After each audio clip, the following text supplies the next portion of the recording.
All right, okay, without further ado, let's get this ball rolling. Deepa, take it away.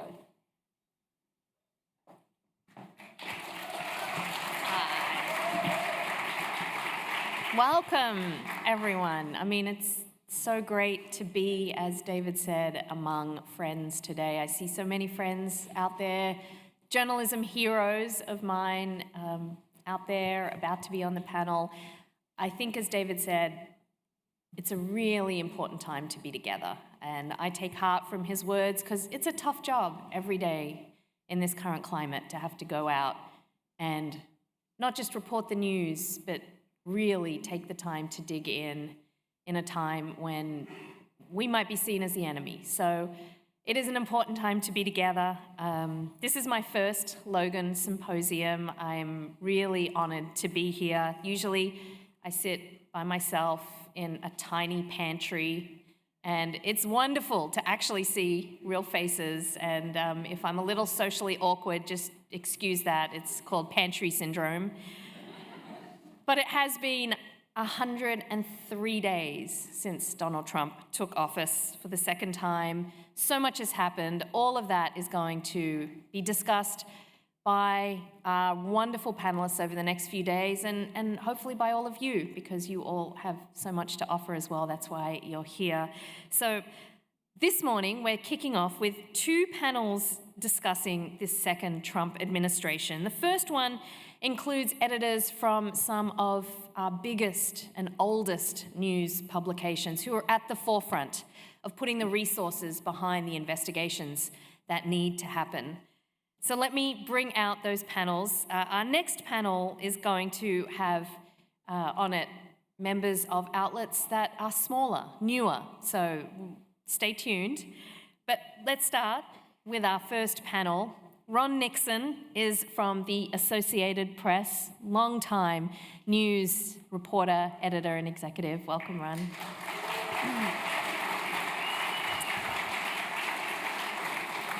David talked about Matt Purdy being his editor on so many stories. Let me bring out my former editor, Evelyn Larrubia, who is now at the Washington Post, has a long history. We worked together at KPCC. Chris Stewart from the Wall Street Journal. Tracy Weber from ProPublica. Matt Purdy from the New York Times. Blau from Bloomberg News. And moderated from NPR by Cheryl W. Thompson. Welcome, Cheryl.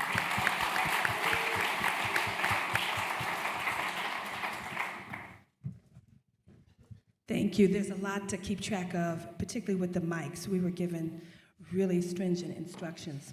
But by the way, when we were in the back, we couldn't hear David. So David, could you repeat what you said earlier?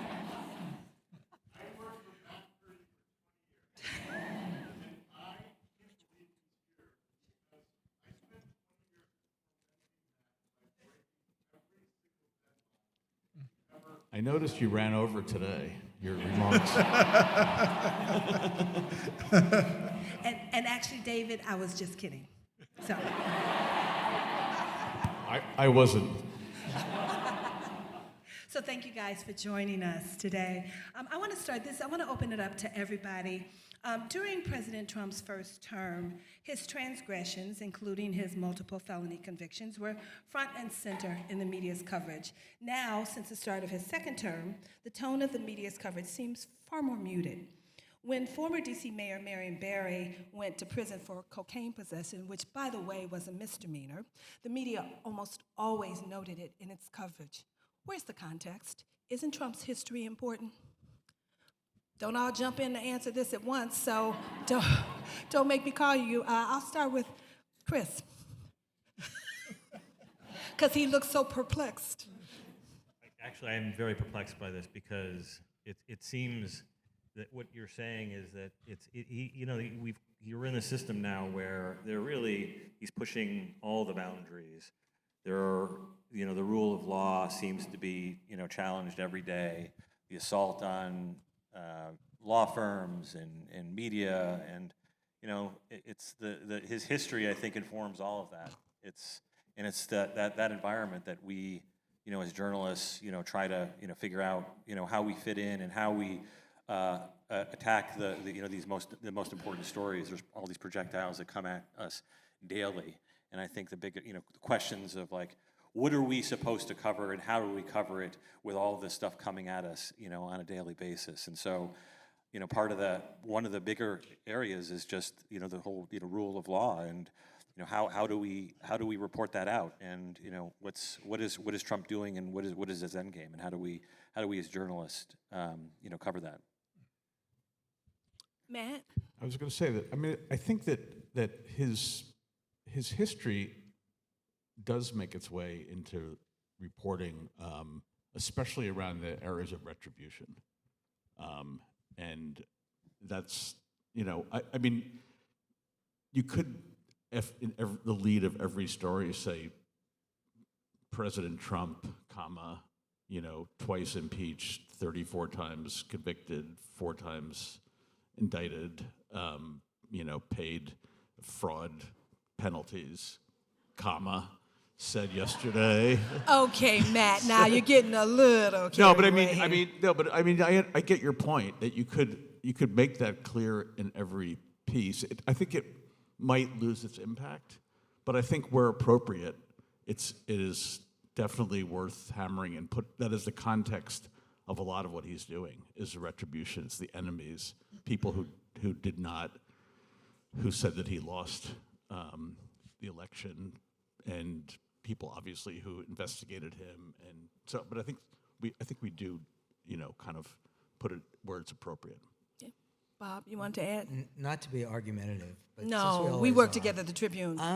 I'm not sure I fully accept the premise that we're going easy on him. I think given the torrent of news, I think we are struggling to make sense, to provide context, to choose our lanes of coverage, all of which are taking shape, I think, pretty quickly. Frankly, just keeping up with the volley of events is hard enough. But then finding ideas, stories, assignments to rally around, I think, becomes key. And I think for me, I don't think I'm giving away any state secrets by saying this. It came together after reading a New York Times story, pretty deep on the web presentation or the paper, about a trip that Elon Musk made to Iran when he was minister without portfolio.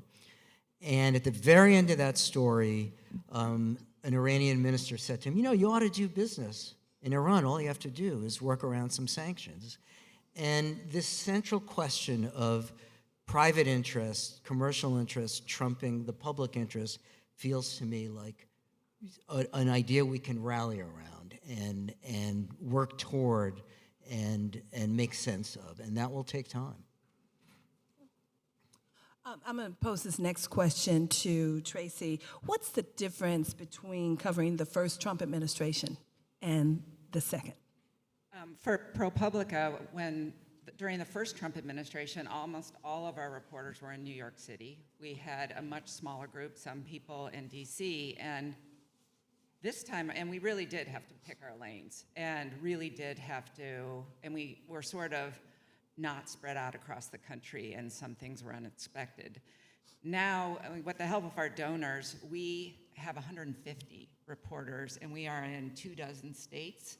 We have local hubs in 5 places, and we can actually report out what's happening on the ground so that we can take the kind of stuff that we're seeing happening, which I think we would all agree.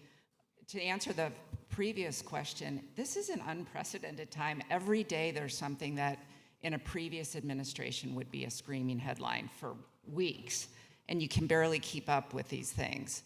And I think our job in this Trump administration is to follow down to the ground what the consequences of things that are going by in a blizzard mean and how they're going to impact people across the country. And we really do this time around have people who are in those communities who can actually show, bring the evidence to the American public. This little, federal agency that they whacked, it actually provided money for hundreds of state agencies that will now have to end their programs. What does that mean? Thank you. Ron, and I didn't finish the question, it's my bad. And what does it mean in terms of accountability journalism? Yeah, so to just pick up a little bit on what I think the main difference that I see between this time around than the first one is really the lack of guardrails. Felt like in the first administration, and there was a lot of the same stuff that you see now, just not on the same scale, but at least you could see that there were some guardrails, but now there doesn't seem to be a lot of guardrails, and also the attacks on the judiciary, the lack of any type of accountability from Congress. It's almost again like it's just unfettered, power. That you just don't have any guardrails in the way that you had people like the Chief of Staff John Kelly and Milley and folks like that pushing back within the administration. In terms of accountability, I think again to play off something that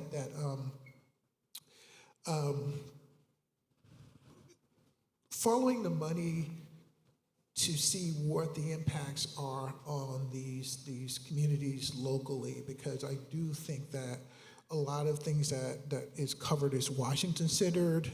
This gets cut, that gets cut, but let's take USAID for instance. Right?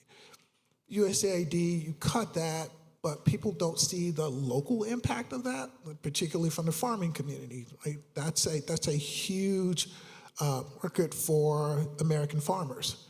And so that's billions of dollars that's off the table for them. But I think it's things like that those are a lot of lanes for accountability reporting that you typically aren't seeing in sort of the deluge of things that we cover day to day, the things around the changing of names or the acquisition, talking about acquisition of Greenland or Canada.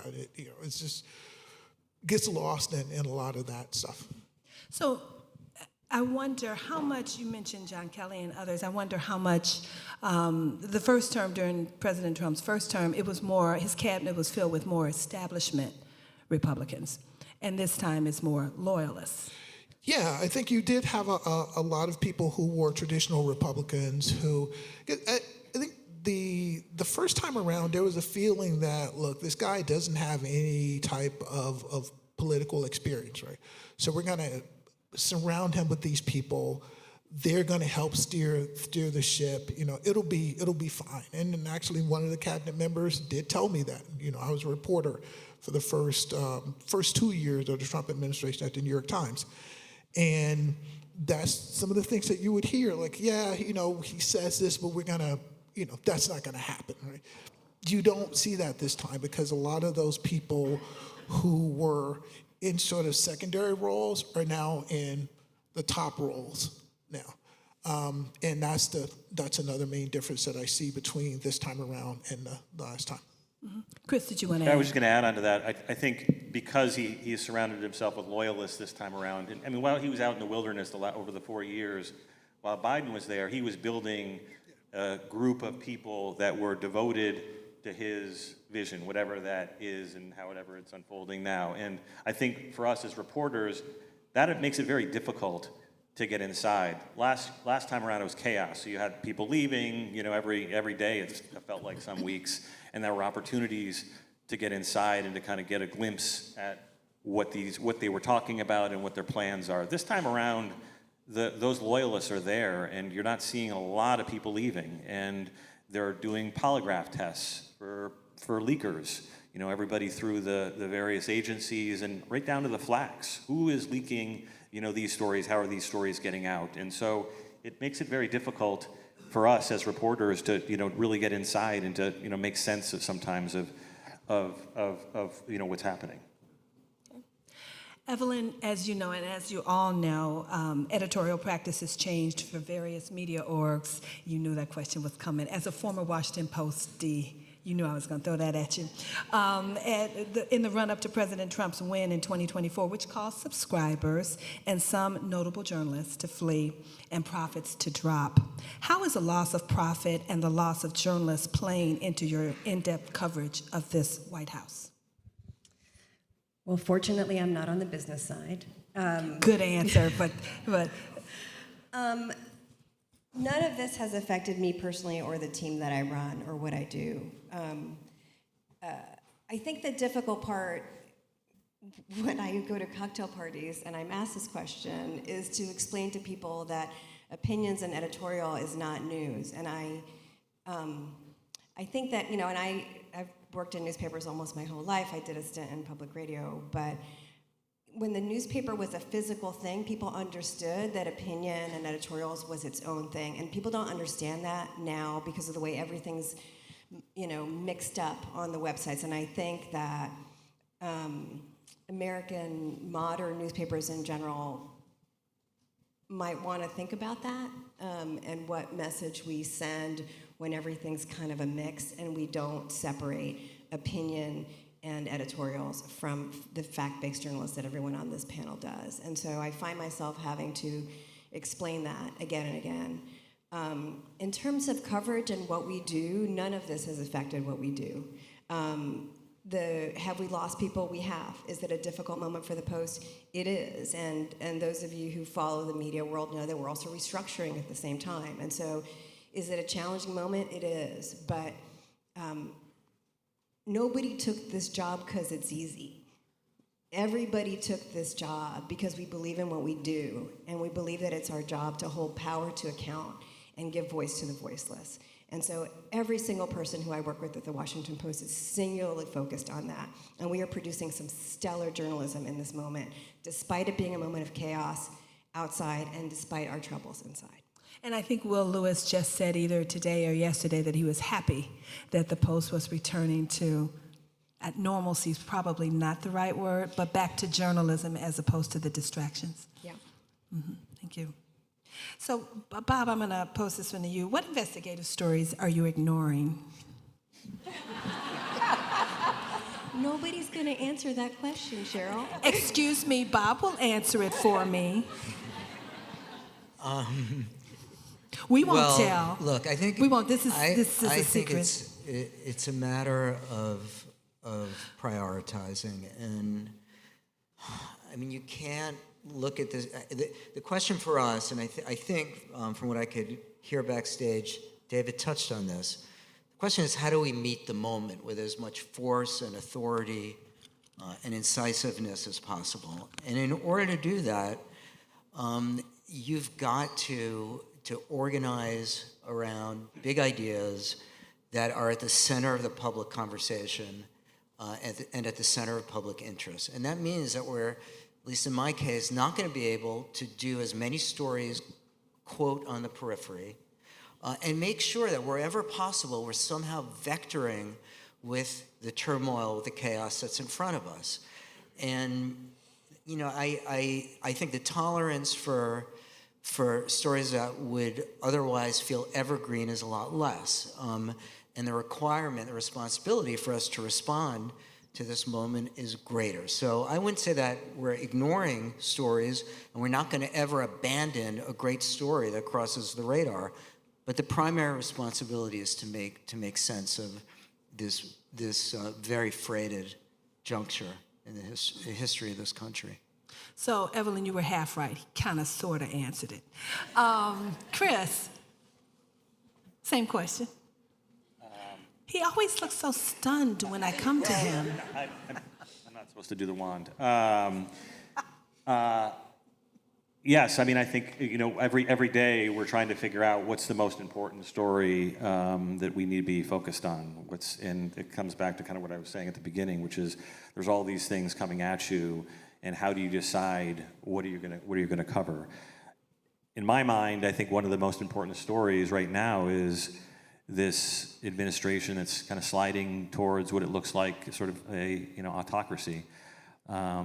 They have a number of people that they mix daily their personal efforts to make money with politics. And I think the Trump family, we've written a lot about this, and I think it is something that all of us should be paying attention to, because it's not just playing out domestically, it also plays out internationally as well. And you can see it. I mean, it's almost quaint when you look back at the first time around, when everybody was freaked out about the hotel down the street from the White House.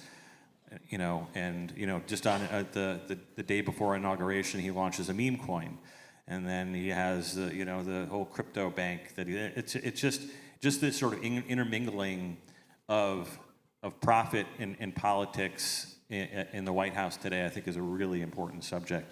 And of course, there's lots of other things that are happening.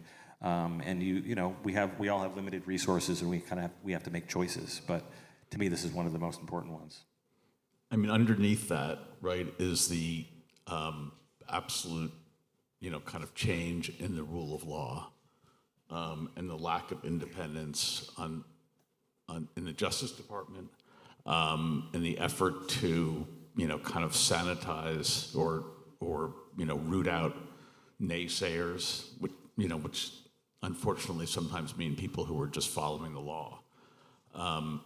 And I mean, you have to sort of see that it's a whole system, right? Because undoing that and give his kind of stay out of jail free card, that the court gave him, it all kind of works together, right? I mean, there's no legal risk. I mean, there's legal risk to people around him, but that's never really been his concern much. But the degradation of the rule of law, the independence of the Justice Department, is just a key, element on allowing so much of what's going on to continue. In the sense that anyone can be pardoned, right? The other thing, though, that I stay awake at night about is how much research we're losing, and what it must be like for a researcher to tell someone who's been in a study about, I don't know, Alzheimer's, cure for Alzheimer's, or medications to make people's lives better. We were at the cutting edge of so much research, and we were the gold standard for some of our healthcare operations. We all know that these agencies have problems, but just looking at this whacking of things that will take decades. And if you look at USAID, we spent decades getting countries to trust us so that we could go in and manage diseases, and that will take decades to rebuild. And we think a lot about making sure that we're covering both what Chris and Matt were talking about, but also these other things that are going to play out over a long period of time and be incredibly difficult to rebuild. Could I just add to that? I understand why you'd want Pam Bondi to be your attorney general. I mean, You do? Totally. And why tariffs are a good idea, and so much else, and why you'd want Greenland and Canada. What I don't understand, though, is why to degrade the country's research capability. That's one of the things that makes America great. Again. I mean, it doesn't. That's the part I don't understand. I from a certain point of view, I get the motivation. I don't understand that motivation. I mean, it just doesn't make sense. It is potentially such a blow to the power of the United States in the world, and just also to the health and future of the country and the citizens thereof, if I can put it in. So let's talk about agencies. You mentioned the government agencies, and everybody's been covering the dismantling of all of these agencies. But what happens now? So the coverage has been focused on that, but there's so many federal agencies that aren't being covered in terms of accountability and investigative journalism. I mean, the Commerce Department. Just pick one.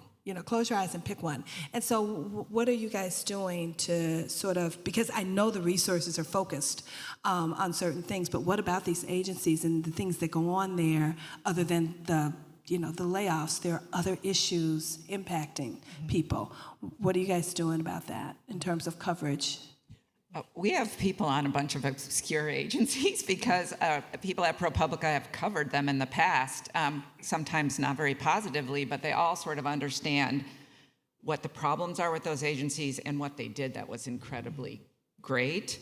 And there's been this narrative that some of these responsibilities can be taken over by the states, but that's a false narrative in a lot of ways, because a lot of these states don't have the capacity. And like for education, if you were to try to look at measuring how children are doing and their achievements across the country to sort of set a standard, you won't be able to do that because the federal government was the one that sort of kept those records and tracked that thing. So I think that we're actually trying to look at some of those more obscure agencies and even look at what little things they're cutting mean across the country. And it's hard to keep up with it, and I am so proud of everyone's coverage. Like every day I look around and say, everyone's doing amazing work. And our job, I think, is to capture this for history and to really, make sure we have the evidence in place of what has happened at this moment. One thing that I'd add to that is that I think one way to kind of look at all the destruction across the agencies is just to think about it in terms of how does it benefit Trump? How does it benefit the other people that he has around him, like Elon Musk? A lot of these agencies are being transformed because of things that ultimately benefit these people and their view, whether it's their views on the world or their companies. And you take, like the SEC or NASA or DOJ, which it's just thinking about it in terms of how does the dismantling of DOJ help Trump? How does the dismantling of the SEC help Musk and his friends? How does the NASA? How does changing NASA help Musk get to Mars? It's all of this stuff is kind of built around the personal ambitions of, I think, Trump and the people that he surrounds himself with. I gotta say, this sounds like a great book title. How does this dismantling of something help Musk get to Mars? This is such a great title. Are all of you worried about what he's doing with all the data? That was my point in terms of I will not have an out-of-control panel. Okay. I'm like, Go ahead. I'm gonna let Tracy. I watch them hoovering the data out of each one of these agencies, and how does that help Musk? How does that help? Well, if he's using AI, I mean, if he could use that for his own, he has an AI company. Right. So if he's and there's been talk of his ambitions to use that AI, apply that AI to the government. So it could certainly help educate his AI and make it much stronger. I do think that is one of the critical questions. Whose influence is being catered to, who's getting a favor, and why? Because, and I think that we need to be really relentless about covering the defanging of regulations across the board. But one of our usual criteria for investigative journalism is uncovering and documenting the harm. And I think it may take a while for that harm to express itself. And so at least in the interim, really understanding who's pulling the levers, what conversations are taking place, and whose interests are being favored is one of the key stories right now. Yeah, and that's how we pick targets, and that's what makes it hard, because when every day it's like a plane crash, how do you pick the one to look into? How do you pick the thing to go deep on that's still going to be relevant in 3 months or 6 months when this comes out? And every day there's something new, and how do you figure out when you're going to stay the course on something and when you're going to say, you know what, that is now quaint because this other thing happened and we're going to have to move in this direction. And for me, anyway, as an investigative editor, that's not something you're used to. You're used to a more stable world where you can pick a target and that in 6 months that's still going to be good. And one of the hardest things that I think probably all of us here are struggling with right now is when do you stick to what you're doing and when do you leave it and go to something else? And it's it's almost a daily exercise. Well, that's a good point you make, because this is an administration that seems to tell on itself, right? Yeah, no, it's nothing's hidden, which is kind of interesting. I was looking back at some of the Post's coverage initially. Remember when we counted his lies, and that was like a big story, and we had someone like sitting in his hotel. I wasn't there at the time, but seeing who comes in and out, and that was a big deal. Who was going in the hotel, and the bar for what's news is so high, and there is nothing hidden. We are doing this for this reason, and so it's all there. But to the point made earlier, it is going to take a while for some of this to some of it you can see right now. U.S. citizens being questioned because they're brown, about their citizenship and whether they belong here, and there's all kinds of things that are happening right now. But some of them are happening in corners and you don't know it, and it's going to take a while to find all of it out. We may not find all of it out.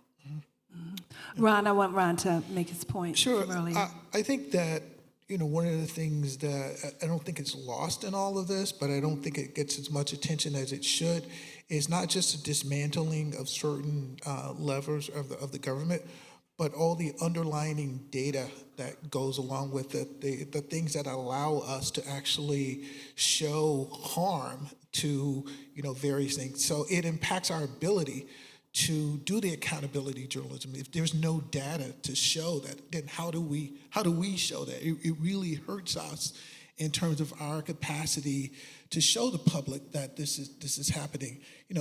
Seemingly innocuous thing like the census, things are being taken down.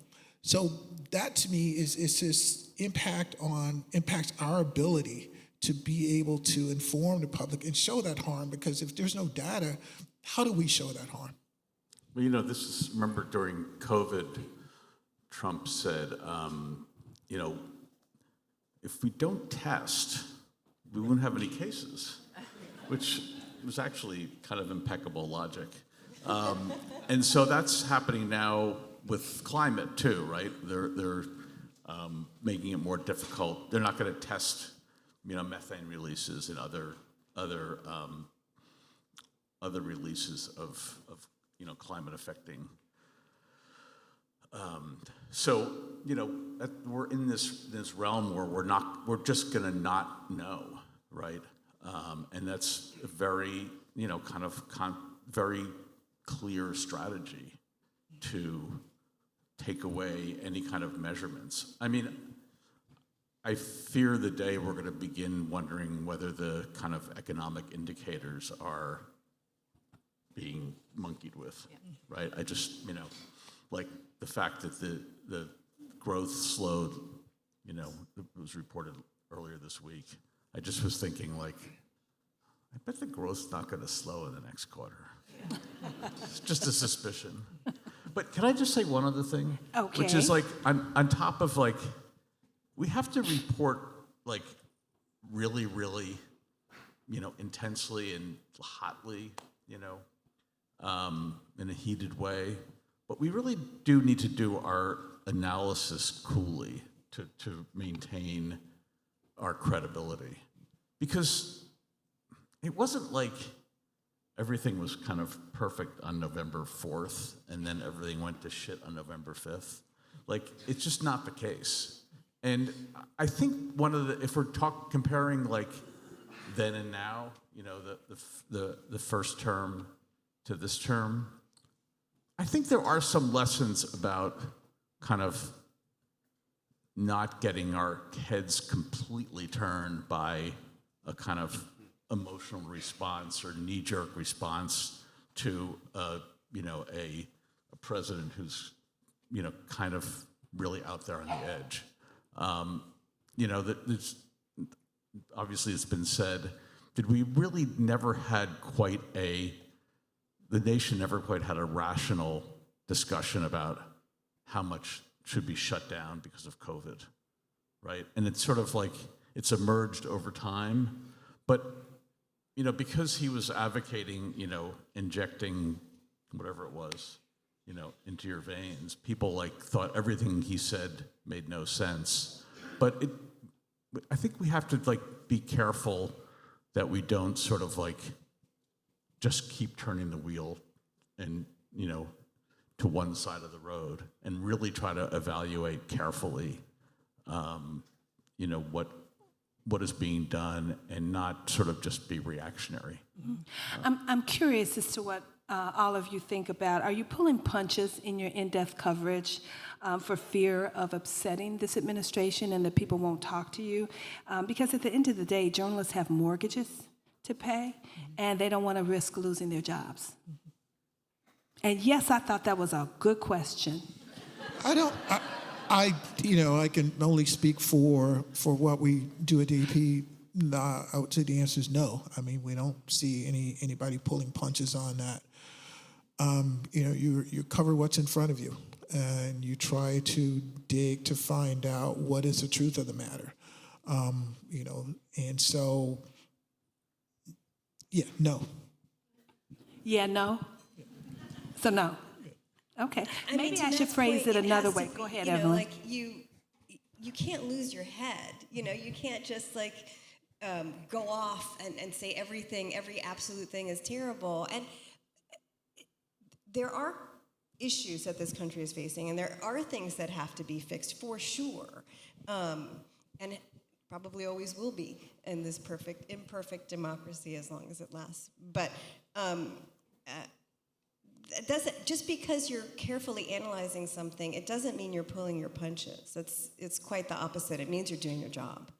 So does it mean that we're tiptoeing through the tulips, for lack of a better phrase? No, we are, I don't think we're trampling on them, but we are definitely in the field, I mean, we are, all of us here, in fact, almost exhaustingly so, are in the field and are being careful and smart, as we all are, in our choice of stories and the way we word things, and making sure that what we're saying doesn't hew, either to apology, as you said, or to, absolute scandal on the other side. And it does involve, when things come at you as a reporter or an editor, the stuff that we've always done. What is this person's point of view? What is their perspective? Why are they saying that? Is there another possible explanation? Reporting out the other possible explanation so that you can get to the point of, true, accurate, deep, important journalism, which is why we're all here. I think, while I think there's some terrifying things that are happening, I think it's a pretty exciting time for journalists. I think it's target rich. There is so many different stories out there to go after, and you need to do so urgently. And I mean, I feel more vital than ever, honestly. And think that, especially for investigative journalists, there's no more, important time than now to kind of figure out what those big stories are. In fact, there's just too many of them to cover at once. That, for me, is the biggest challenge, is figuring out where do you direct resources on a daily basis and on a weekly basis, and then, out through the year, because there's so many big, important stories to be done. You should stay for the second panel. We're going to talk about that. Okay. I feel like we're a different organization because we're a nonprofit and we have donors, and our donors are very excited about us not pulling our punches. And we've really stepped up our engagement so that we are connecting with people all throughout these agencies.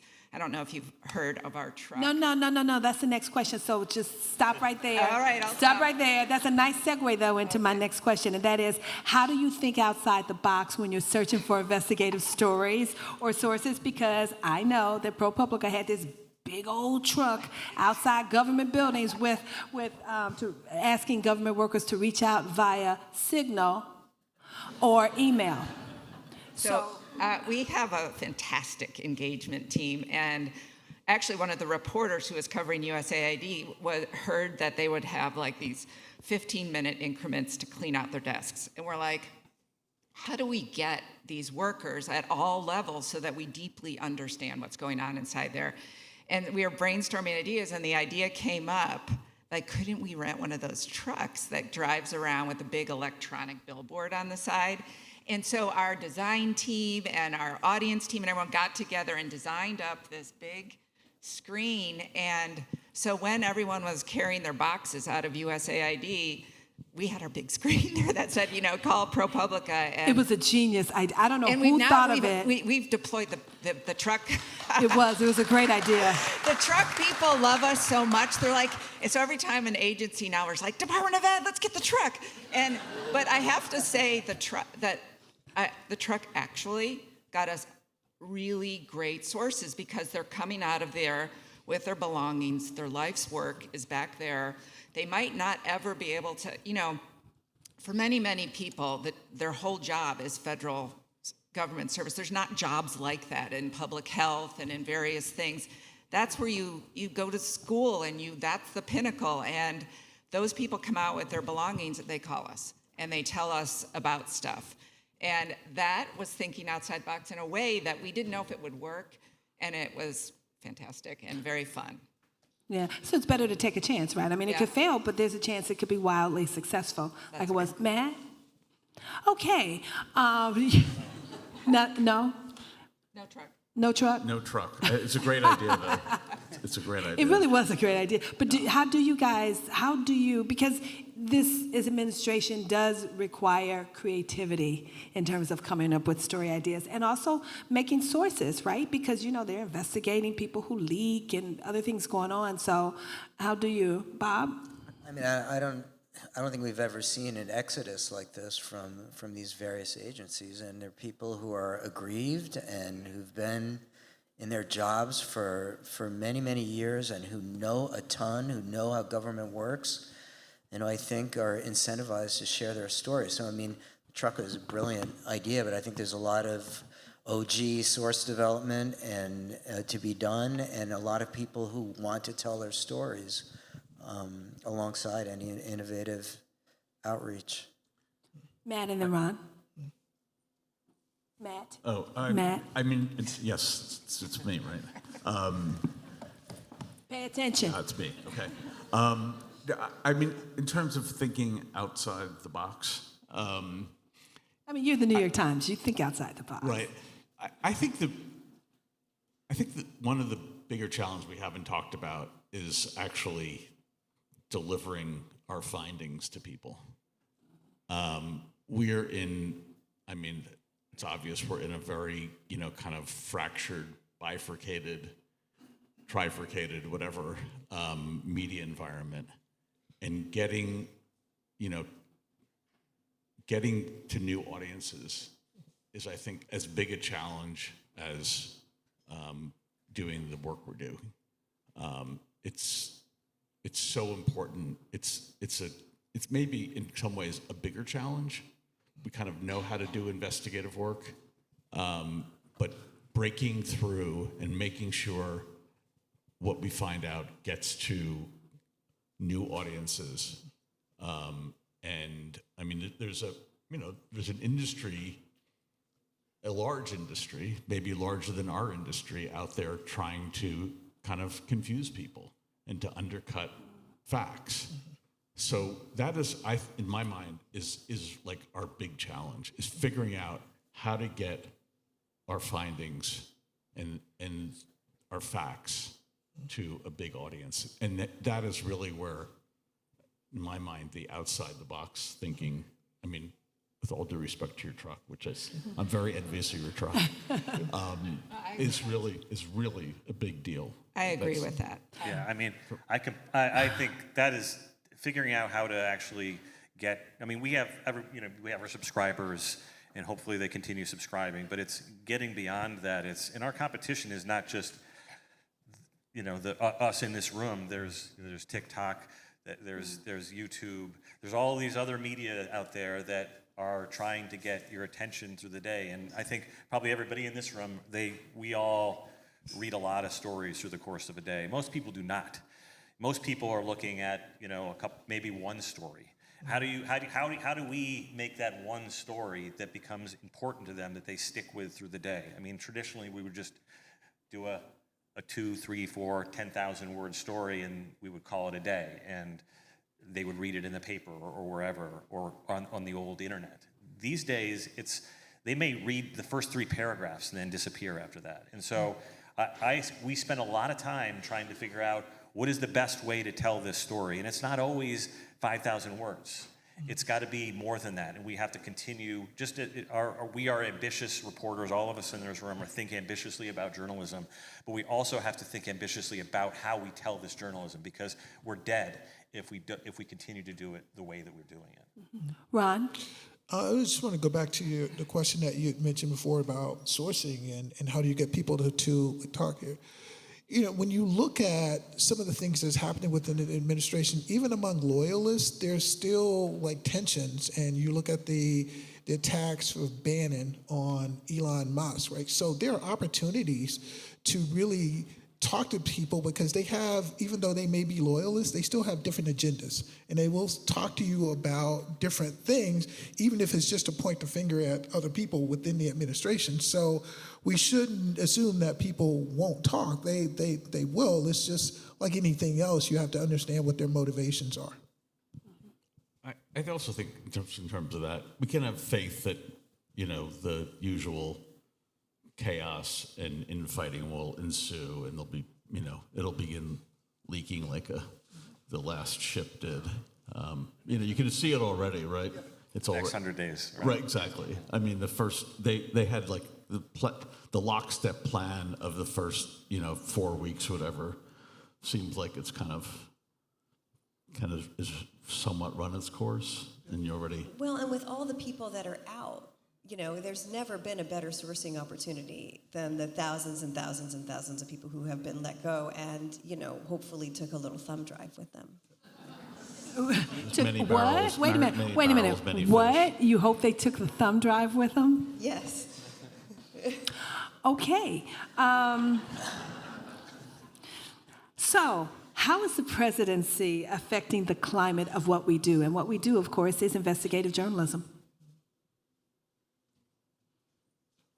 Again, if I may, I think, you know, to a point that I was trying to make earlier is that this presidency is not simply, this administration in its second run, it's simply not some of the things that you saw the first time around. Obviously, immigration was big, but this is like a wholesale dismantling of institutions, an undermining of institutions and organizations that, you know, underpin our democracy. And it's gone even further this time around because there seems to be a lack of guardrails. You know, what happens if the president and his administration decides, if a court rules this and they decide they won't follow it? Like, what's the mechanism? I mean, the courts can't send the U.S. Marshals because the U.S. Marshals work for the Department of Justice. So what is the mechanism for ensuring accountability if you don't, you know, agree that these other branches of government have a role in society? And you do see some of that with the talks about not obeying the slow walking of the Maryland man who was sent to El Salvador, the slow walking of that. Rodrigo Garcia. Yeah. And so, you know, I think that's what's the thing. And then again, just the getting rid of the watchdogs that exist within the government, getting rid of data and information and access to information that we use to really hold the powerful to account, right? If that stuff is gone, then how do you make the case that something is wrong if you can't show it? How do you? It's a good question. It is a good question. Yeah, and I think it's something that we're struggling with, all of us, because you know, at the end of the day, if you've got people that are afraid they're going to be hooked up to a polygraph if they say something, or even they're suspected of saying something, they don't actually have to say anything. Simply if they're just suspected of saying something, that they could lose their jobs, because, you know, just like journalists have mortgages and kids' tuition and things, these folks do too, and that's a consideration for them. Bob? I mean, clearly it's a high stakes game. The legal challenges are in front of us. The leak investigations are inevitable.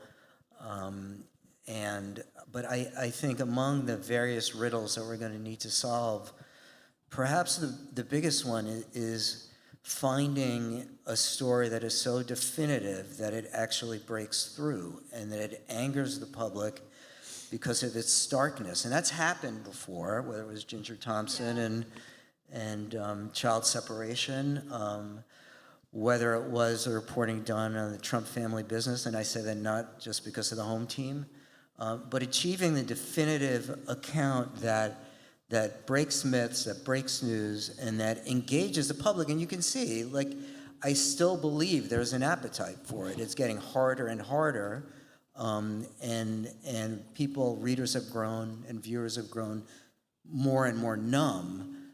But that still feels like both the biggest responsibility and the most complicated challenge. I was going to bring up Ginger's story. So during the first Trump administration, they were going about child separation, and people were upset about it, but it wasn't really breaking through. And Ginger Thompson, a reporter at ProPublica, who's now managing editor, she obtained a tape from a source of a child that had been separated from her parents, just crying, and you could hear all the other kids crying in the background, crying for her mother, crying for her, and that we published that tape with a short story, and it got picked up everywhere. It was like played on the floor of Congress, played at the White House press conference. And the backlash was so strong that Trump stopped the child separation. And I was thinking, we talk about it internally at ProPublica, just what you said, is there going to be another moment that is galvanizing in which you expose something so viscerally that it creates a backlash, because in the first Trump administration, he was very sensitive to public pushback, and this time it feels less like that. And I'm not totally sure what that is, but I also feel like Congress feels scared. Like the one, that last senator from Alaska saying how she was afraid. Is that, what is the fear? Is the fear that the DOJ will be weaponized against them, that they'll investigate them? And I mean, because some of these senators were the very people who pushed for more regulation, and all through my time as an investigative reporter, and now they're sitting on their hands. Yeah, well, isn't the fear the enormous amount of money that he's accumulated through these PACs and through all of the, he's building this political war chest, and he is not eligible for another term. So isn't the fear maybe what he's going to do with that money and who he's going to use it against? I don't know. I actually don't know, because it feels like at some point you'd say, I don't care that much about being reelected. This is horrible. So is there something else at play that people are afraid of? Okay, Matt, briefly, and then I have one more question, and then we're going to open it up for questions. Oh, okay. I think that it's one of the things we can't cover enough is fear, and it's kind of new in modern history, I think, of the country, which is fear of the government. It's been true from time to time. I think we're seeing it in sweeping the country in a lot of ways, in business, in academia, obviously in certain, immigrant communities and other communities. And I think we cannot write enough about, or not just write, cover that enough, because that is a huge change in America, and it's how he wields power, and we need to continue to hammer that, and we need to see ourselves as the kind of anti-fear machine. So it's both fear really, of and fear in. Right. So that is our role, is to push back on, document fear and push back on fear. Thanks. So where are we as investigative journalists, all of us on this stage, where are we failing? I would go back to the delivery. Mike. Right, the mic. You were warned. I would go back to Mike what Matt was talking about in delivering our stories. I think it's It's being able to connect with readers, getting people to actually read the important stories that we're reporting out. I mean, I think that's a big part of it. I think there's also, who owns the truth these days? I'm not sure. I think there's just a lot of, a lot of questions about who's actually telling the truth, and the extent that actually we can put a reporting together in the most, I think, assertive and compelling ways, and figuring out what ways we can actually get people to hear us out and see us, and that affects the truth, and that puts out what actually people are doing in the world. And I think there's a lot of other noise out there, and being able to figure out how to break help get our stories to break through that noise is one of the biggest challenges that we have. Tracy? I tell our reporters when they're reporting on the ground to figure out where people are getting their news that they're writing about on the ground, and then we try to get some version of our findings on wherever they're listening. So if that means they're listening to some AM station, how do we get our news there? If that means they're looking at some AM Facebook stations. group. But like a Facebook, like where do they get their news, and how can we get our findings there? Even if those findings are, taking a 5,000-word story down to the bare basics, because the important thing is getting the findings. And I think that is a constant struggle, because people's minds won't be changed unless they have all the evidence at their fingertips. Well, that's a good point you raised. How are you all adapting to keeping audiences engaged? Because the attention span is short. I mean, we're trying at times we're trying many things, video, on-camera video with reporters. I mean, we're not alone doing this. Yeah. Takeaways for very long stories, getting stuff on all sorts of different platforms, beyond our own platform. And, just trying everything. I don't know, maybe we should, trucks, maybe plane. We're actually have a bunch of planes. We're going to be trailing like the leads of our stories across beaches this summer. It's going to be great. But seriously though, that is, that I said before, that is our. It's like challenge. it's the Gaza condoms in Gaza, right? That just drove conversations, and was like 3 words. And how do you these important stories that we're putting together that are 5,000, 6,000 words, how do you condense them enough, at least just to get people to know that there's this big important story that you need to read or engage with and to understand? How do you get that? How do you get into the conversation? Bob? Just to come back to this question of failure for a second. Yeah, because I was going to say that Chris was the only one who had the nerve to answer it, so I didn't forget the rest of you. I'm coming back, so think about it.